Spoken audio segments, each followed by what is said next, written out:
নমস্কার বন্ধুরা, আমি অর্পিতা ভিলেজপুর থেকে সকলকে স্বাগত জানাই। আজকে করব ধনেপাতার ভর্তা। তো চলুন রেসিপিটা দেখে নেওয়া যাক। পরিমাণ মতো ধনেপাতা নিয়েছি আর ধনেপাতাগুলোকে ধুয়ে নিয়েছি। ধনেপাতার পরিমাণটা নিজের ইচ্ছে মতো বাড়িয়ে কমিয়ে নিতে পারেন। এখানে অনেকগুলো ধনেপাতা দেখা যাচ্ছে আর এগুলো আমাদের বাড়ির বাগানের, সেজন্য আমি পরিমাণ মতো নিয়ে নিয়েছি। ধনেপাতাগুলোকে কেটে নিয়েছি। ধনেপাতা ভর্তা বানানোর জন্য এখানে আমি কয়েকটা জিনিস মিশিয়ে দেব। একটা টমেটো নিয়েছি আর টমেটোটা টুকরো করে কেটে নিয়েছি।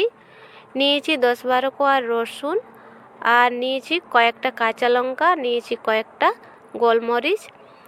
এবারে আমি এগুলোকে প্রথমে ভেজে নেব। কড়াইটা গরম হয়ে গেছে, দিয়ে দিচ্ছি অল্প তেল। সর্ষের তেলে ভর্তাটা বানালে বেশি ভালো লাগে। হাফ চামচের মতো দিয়ে দিচ্ছি মৌরি। মৌরিটা হালকা করে ভেজে নিয়েছি। মৌরিটা কালো করে ভাজা যাবে না, তাহলে তেতো লাগবে। দিয়ে দেবো রসুন। দুটো শুকনো লঙ্কা ভেঙে দিয়ে দিচ্ছি। কাঁচা লঙ্কা দিয়ে দিচ্ছি। এর সঙ্গে গোলমরিচটাও দিয়ে দিয়েছি। এবারে নেড়ে চেড়ে ভেজে নেব।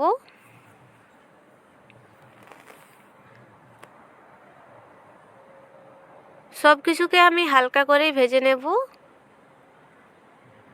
ভাজা হয়ে গেছে, দিয়ে দিচ্ছি ধনেপাতা। ধনেপাতাটা নেড়ে নেব।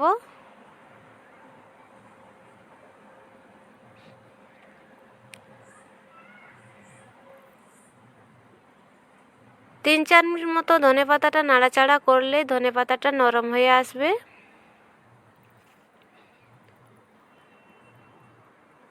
ধনেপাতাটা ভেজে একদম শুকিয়ে নেব।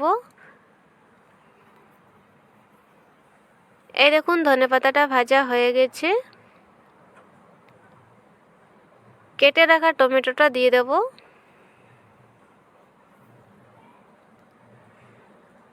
টমেটো দিয়ে দিয়েছি। টমেটোটা আমি ততক্ষণ ভাজবো যতক্ষণ না টমেটোটা নরম হয়ে আসে। দিয়ে দেবো স্বাদ মতো নুন। নুন দিয়ে দিচ্ছি। ভর্তাতে বেশি নুন দিলে ভালো লাগে না, তাই নুনের পরিমাণটা বুঝে দিয়ে দিতে হবে।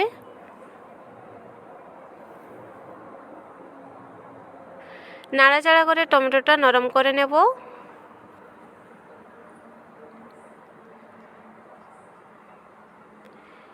এই দেখুন নরম হয়ে গেছে টমেটোটা। এবারে নামিয়ে নেব।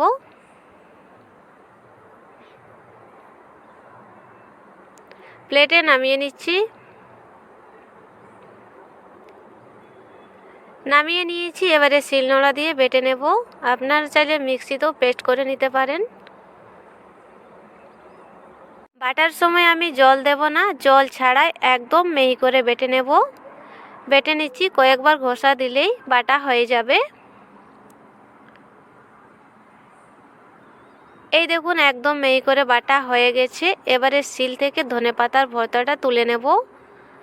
বন্ধুরা, মুখের স্বাদ বদল করতে এইভাবে ধনেপাতার ভর্তা বানিয়ে দেখতে পারেন। প্লেটে তুলে নিচ্ছি। উপর থেকে দিয়ে দিচ্ছি 1 চামচের মতো সরষের তেল।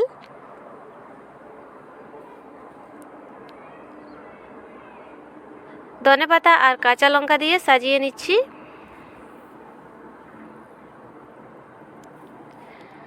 ধনেপাতার ভর্তা একদম রেডি। বন্ধুরা, আমার আজকের ভিডিওটি ভালো লাগলে লাইক করবেন, শেয়ার করবেন, আমার চ্যানেলটা সাবস্ক্রাইব করবেন। দেখা হবে অন্য কোনো ভিডিওতে। ভালো থাকবেন।